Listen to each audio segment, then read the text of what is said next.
while you were doing this course, you mentioned that you also work. How did you find these jobs, and how did you start applying for these jobs?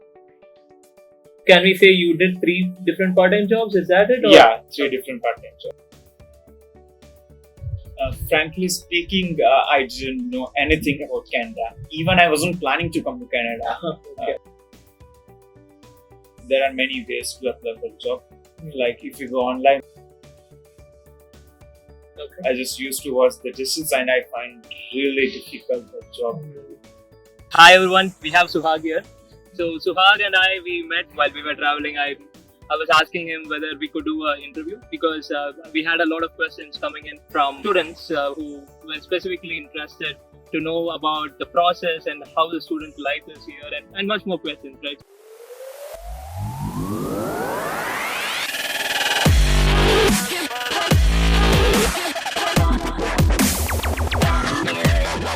So Suhag, please tell the audience about yourself.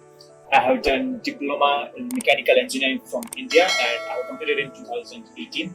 And after that, me and my friends decided to come to Canada just to make a very good career over here.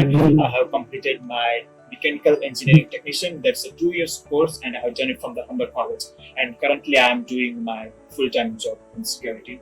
So can you please tell us something about your family, your background, where you come from in India? There's 4 members in my family. My father is doing a job in Bangalore and my mother is housewife. I have one elder sister who is married and she's currently living in Canda, Australia. In India, there's a lot of population and even there is a one job requirement, and you can see that if they want to hire just 200 to 300 people, there will be more than 3,000 to 5,000 applications. So there is a very big competition for the job over there as compared to Canada, and career chances over here is a very bit high and really good. Okay. So that's why. Is it just for your stream or in general you find It's that? general stream, it's for everyone. Okay. So did you use any consultants? I have checked on the consultancy. Its name is Srihari. It's in Ahmedabad. We call it it's at the Shivali complex at Shastri Nagar. I have done 4 months of the IELTS from over there, and after that I did the consultancy from over there, and it's a really good one. And if anyone who is watching this video is from Ahmedabad, I strongly recommend you to go to Srihari. Okay. It's very good consultancy. So is there a way to reach them online or over phone for teleconsultancy or something? You can just Google online like Srihari Consultancy and you will find it. Okay, that's true. And this is not a paid promotion, guys. It's purely from his experience. So we are not getting paid for this, okay? So don't take it that way. For new students who are planning to come and study in Canada, how do you think they should start the process? I think the best time to come to Canada is after completing the just higher secondary and if they are coming doing the 12th, I suggest them to come after the 12th. Just don't do the bachelor's over there, because if they do the bachelor's over there and just come over here again, this is gonna take more time. So it's better to do bachelor's over here. Okay. And if they are coming after the bachelor's, I suggest them to complete their IELTS or start the IELTS during the last semester. So when they get the results of the graduation from their whichever they are doing the bachelor's, they just need to submit the IELTS score and bachelor's so that they can start selecting the colleges. And once they get the application or offer letter from the college, whichever they are selected, their main 3 steps that they have to do, completing their medical. That can be done from Apollo Hospital and from any region, whichever hospital is recommended. Okay. Alright, and then they need to pay the GIC, which is a monthly installment that we pay to the government and government gives back to the student. Okay. Like if they come over here and they don't get the job, so that GIC is gonna help them for their expenses like for the house rent and transportation and all.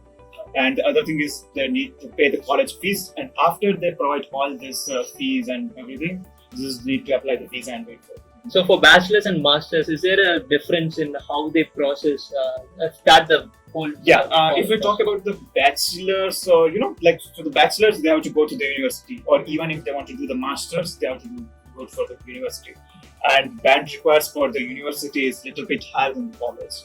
Like in this scenario, if they get 6 bands in the 6 each, they can apply for the college, and that's called the SDS stream. Okay. And if they get 5.5 in any of each module, Okay. any of the module. That goes to the non-STS category, and visa process for that time is going to take a bit longer Okay. for that.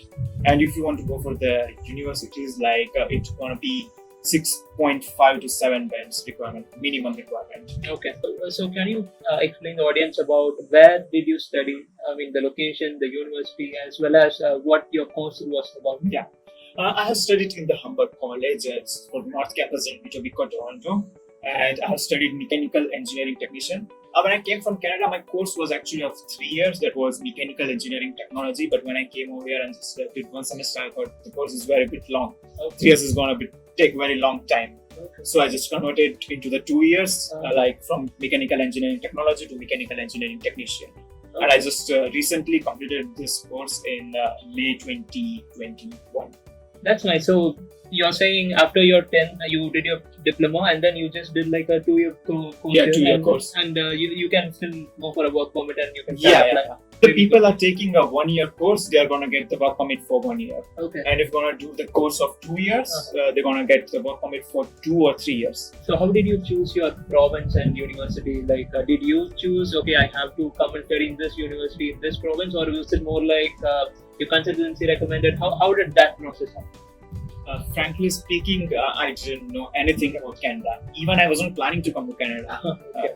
Like my sister, as I told, my sister is living in Australia. Okay. So I was planning to go to Australia. But when I started doing the IELTS, and I came to know that each and every student who is with me, everyone are planning to go to Canada. Like, just there were only few students, like 2 to 3 students who were planning to go Australia.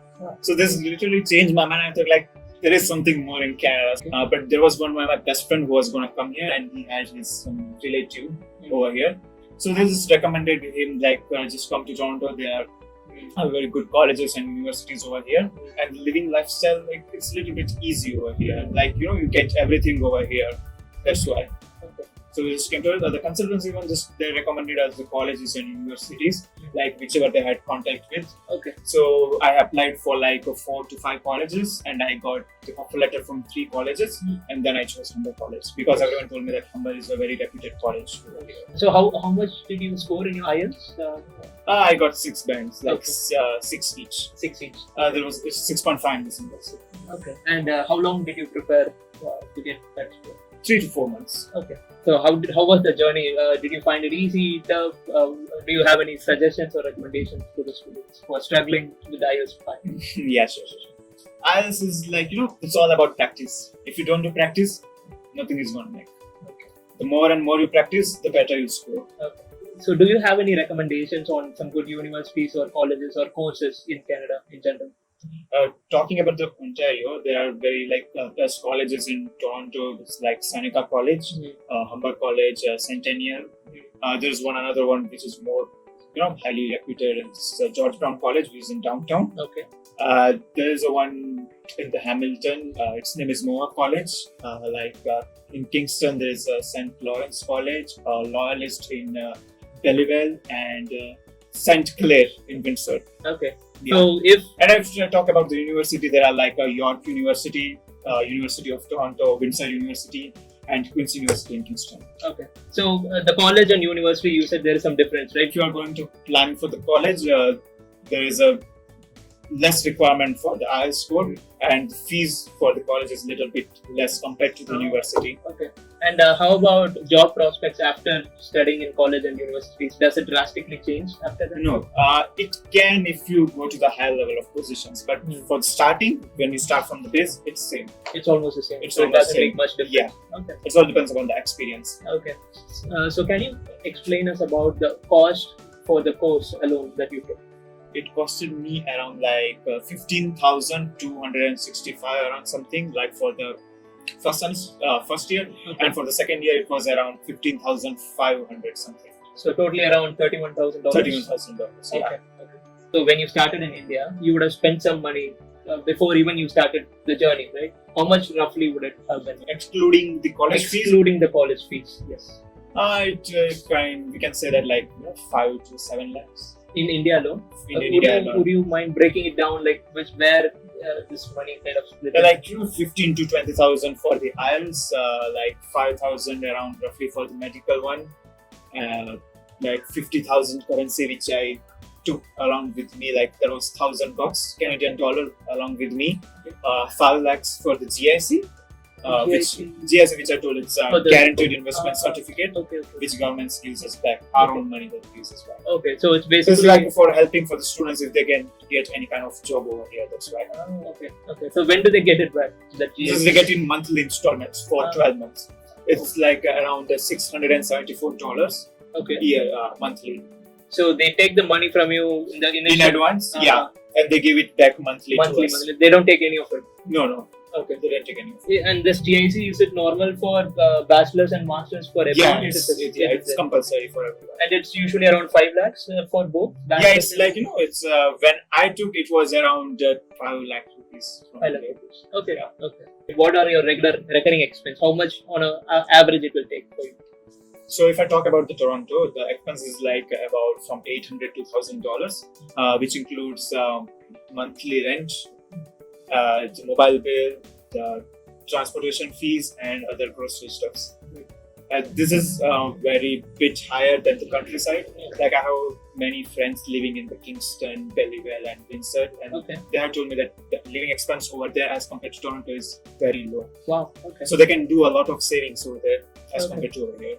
Is there a reason why you chose Toronto over the countryside colleges? I thought that the job chances of getting over here would be very great, and other than like for the groceries, and would be very bit easier over here to get normally as compared to the countryside. That's why, So the job scope over here is really good as compared to the countryside. So I have seen many friends who have been living in the countryside, and after completing their college or university, they just come and go to GTA. Okay. So they do their course outside in the countryside, and they typically tend to move into bigger cities after that. Yeah. So do they have change in salary when they do that? When they study in a countryside college, come to Toronto, comparing them with somebody who studied in a college in Toronto, do they find any difference in job market? No. It's same. So you said your course was 2 years long, right? Yeah. How many hours in a week do you spend in your actual college or your studies? What I did, I just always tried to take all the courses like within less days, like so that I can complete as soon as possible, so that I can give more days to the job. Okay. Took all my courses for the week, like in 2 to 3 days completed, and so I found rest of the days free. So you're saying in a week you would spend 3 days in college, like maximize all the time there? Yeah, maximize all the time. And 2 days you generally, 2 days plus your weekends, you generally work. And that's kind of smart move. Yeah. While you were doing this course, you mentioned that you also work. How did you find these jobs, and how did you start applying for these jobs? There are many ways to apply for the job. Like if you go online, website called Indeed, so you can find many types of jobs on the Indeed, as well as you can just walk into the restaurants or any other companies, and you can just drop your resume over there. If they are hiring anyone, they will just contact you. Interesting. Say if I'm a student, I can just walk into a restaurant and I can... Yeah, you can just drop in your resume, and you can say if you have any vacancies, they'll give you a call. Okay. You can get very easily. There are many jobs like for the warehouse one, for the restaurant, securities, and many others. It takes a little bit time, but you will definitely find one. What were the part-time jobs that you did while you were here? When I just came over here, I just a little bit struggled for the first month to find the job. And after that, I started doing the job that was for the dishwasher.